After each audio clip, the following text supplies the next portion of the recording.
हमारा मसला ये है कि वैसे तो हमारे यहाँ पर बहुत सारे इश्यूज़ थे। हमें हमें हर बात से हम हर बात से प्रोवोज़ से परेशान हो रहे थे। हमने बहुत सारी डिमांड, जैसे एक छोटा सा इशू था हमारा, अगर खाने की प्रॉब्लम होती थी हम उनके पास जाते थे तो हमें डांट दिया जाता था। प्रोटेस्ट तो हम सिर्फ इस बात की, हमें फ़िलहाल तो हमें इस बात का डिमांड है कि हमें प्रोवोस्ट का रेजिग्नेशन चाहिए। और वजह बस यही है क्योंकि उनका एटीट्यूड, उनका बिहेवियर हम लड़कियों के साथ सही नहीं है।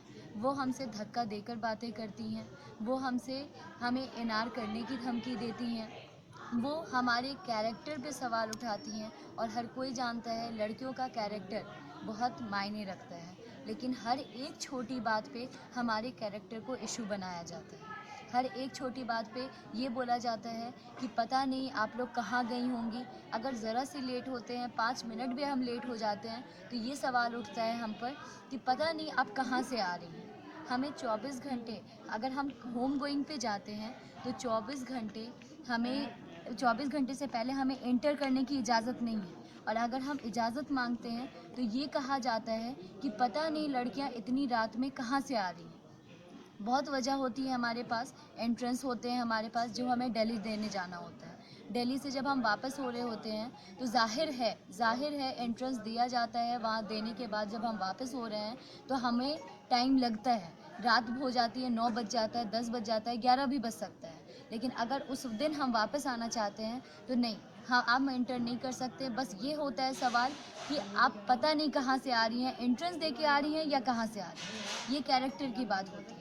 उसके बाद अगर हम कोई डिमांड लेकर जाते हैं प्रोवोस्ट के पास, हम बोलते हैं मैम हमारा खाना सही नहीं है। खाने के बाद अगर हम करते हैं तो आप पागल हैं, ये वर्ड यूज़ किया जाता है।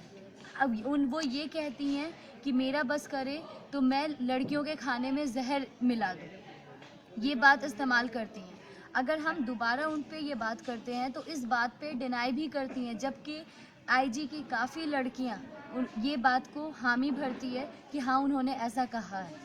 उन लड़कियों को इतना उन्होंने थ्रेटन किया है, हमें हर बात से डराया, हर बार इशू हमने उठाया, हर बार हमें कह दिया गया कि आपको एनआर कर दिया जाएगा।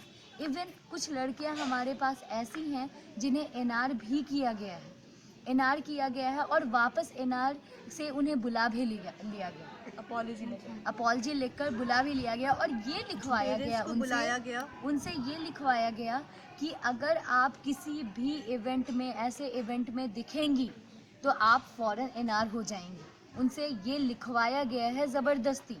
आपकी प्रेजेंस दिखेगी तो आप हर वॉइस को क्रश करने की कोशिश की गई है, हर वॉइस को। और ये एजिटेशन 1-2 बार का नहीं है, 1.5 साल का है, जो कि अब निकल के आ रहा है। बिकॉज हमारे पास प्लेटफॉर्म है, हमारे पास गर्ल्स हैं और हमारे पास यूनियन है, हमारे पास वॉइस है, एक यूनाइटेड वॉइस है जो सिर्फ ये डिमांड कर रही है कि अब जो भी हमने 1.5 साल तक टॉर्चर, उनकी जितने भी एलिगेशंस हैं, फेक एलिगेशंस हैं, जो सब मानते हैं और सिर्फ वो डिनाई करती हैं, उसको वो सिर्फ ऐसे पे ऑफ कर सकती हैं कि वो रिज़ाइन करें।